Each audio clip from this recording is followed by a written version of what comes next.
So, lads, today I am in Spain. I can't be too loud because of, well, people around, and the background noise is pretty rough.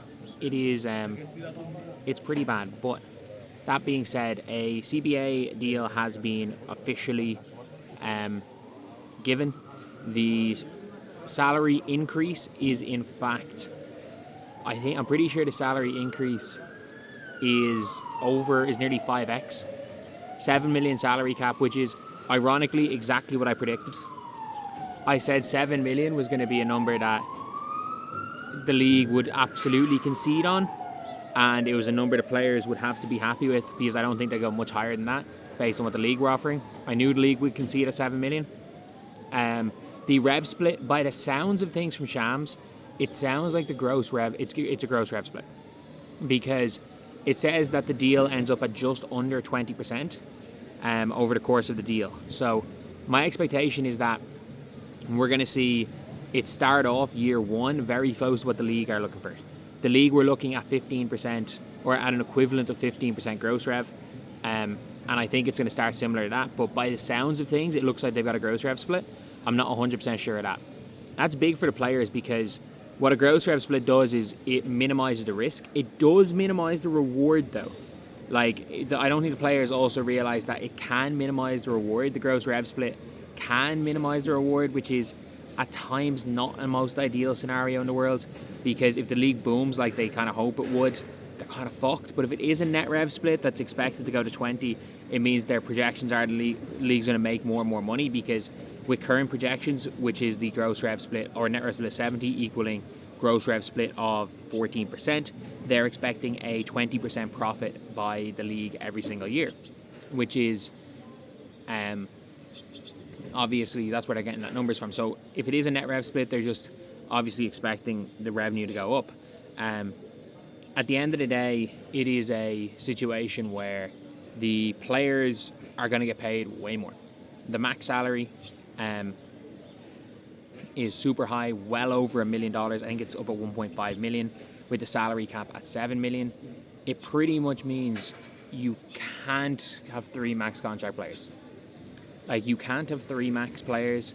If you're going to have three max contract players, you're basically going to have a team three maxes and minimums. It means the Fever aren't going to be able to keep Kelsey Mitchell, Caitlin Clark, and Leah Boston long term. It means that the Aces aren't going to be able to keep Chelsea Gray, Jackie Young, and Angel Wilson. Obviously, Angela Lloyd. It means the Aces can't do that unless one of them takes a pay cut, which Chelsea Gray might end up having to. Probably should, because, again, given a max contract, someone who hasn't been an all-star since 2023 is probably a bad decision. It means the Liberty are kind of fucked. The Liberty are going to have to give up one of their big three, because at least the Fever can keep them together for 1 year. The Liberty can't. So what we're going to see is that,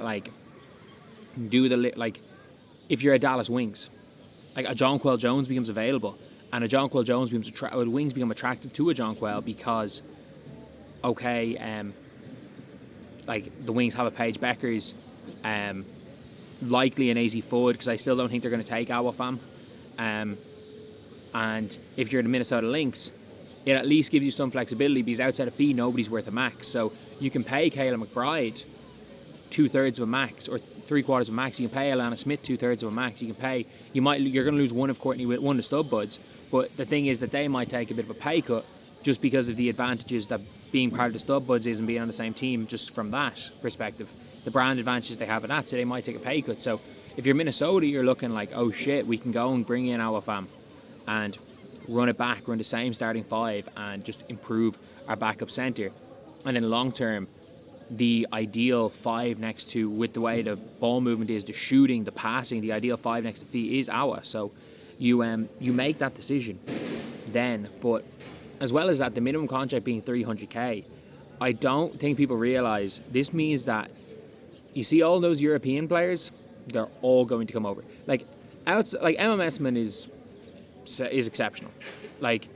She probably will end up going and playing for Rashid Mazian in Connecticut next year. That would be my assumption. And if she goes and plays for Mazian in Connecticut, I think she'll be there or thereabouts being an all-star. One of the best players in the world. But now you've got a situation where everyone's going to come over. So Raquel Carrera, who had 15 against the United States yesterday, she's going to come over. Obviously, Iana and Awafam are in the draft. But you also look at that team. There's a 21-year-old by the name of Elena Buenavida who had 7 points against USA, who looked really, really good. I've been talking about her since I saw her play for Valencia. Like, her coming over, almost a guarantee. You look at the French team.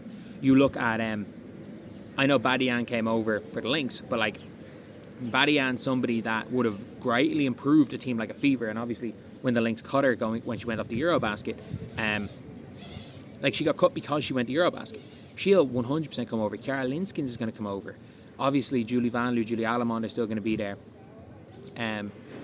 If you're looking, Emma Chekova is probably going to come over. A bit of a late bloomer. Yagapova might finally come over. Alba Torrens might come over for a year or two. Like, I don't think people realise that those expansion teams are not, unless they're trying to be bad, there's not going to be, 2 expansion teams doesn't mean all these college seniors make teams. 2 expansion teams and all these extra expansion just means, and with this money, means the best players in the world are going to play. It's going to turn into the NBA equivalent of competitiveness, because the NBA, 90% of the best players in the world playing it. You're looking at probably 90% of the world's best in the NBA, whereas in the WNBA, you're looking at 75% of the world's best. Like, you've seen it. Like, that Spain team had 0 WNBA players. 0. And they ran USA close.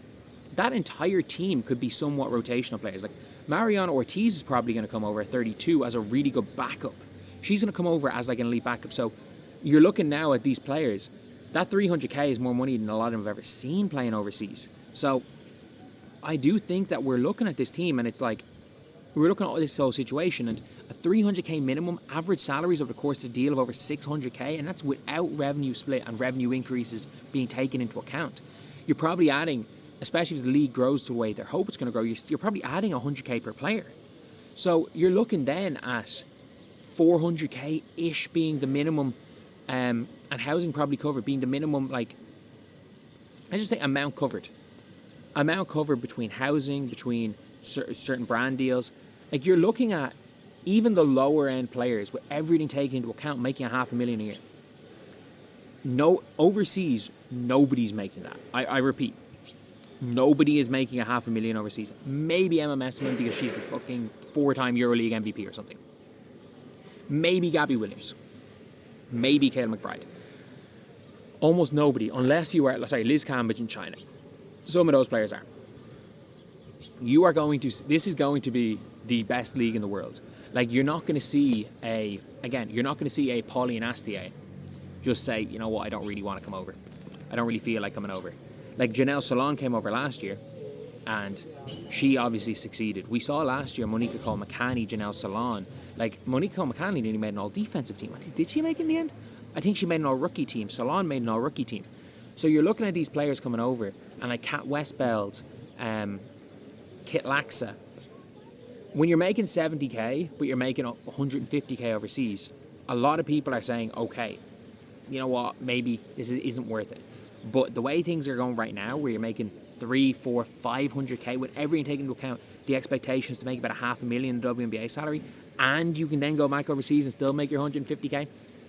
The difference between, let's just say again, making $68,000 and having 3 months rest, which could affect your career long term, and you're making 150k in another league. Okay, yeah, let me sit out at 70k. But the reality is now with the 400, 500, 600k, is that you're going to start seeing some even European players sitting out of the European season, which is going to be scary. The minimum at 300k is crazy. The 7 million salary cap will allow, I'll talk about this a lot later, but it'll allow 2 max contracts per team, and then you can rebuild, you can build. If you're going to have 3 max contracts, you're going to have to really scout. You're going to have to do what the Mercury did last year. You're going to have to get players in the margins. Like, if you're the Fever and you want to keep long-term, you want to keep Caitlin, Aaliyah, and Kelsey Mitchell, you got to be better at scouting than signing old Americans. They're not. Any old American that's good enough and has been in the league long enough is going to be worth more money than that. So you got to be smart. You got to be looking at signing a Chekova to a long-term deal. You got to be looking at those fringes for second-round picks. Unfortunately, this tournament means that Frida Brunner is probably going into that first round. Yana Martin's not going to fall to 10. Unfortunately, like, more eyes being put on these players means people are caring more, and especially with the Fever, the smart teams are going to take advantage of this. I don't know if the Fever are a smart team.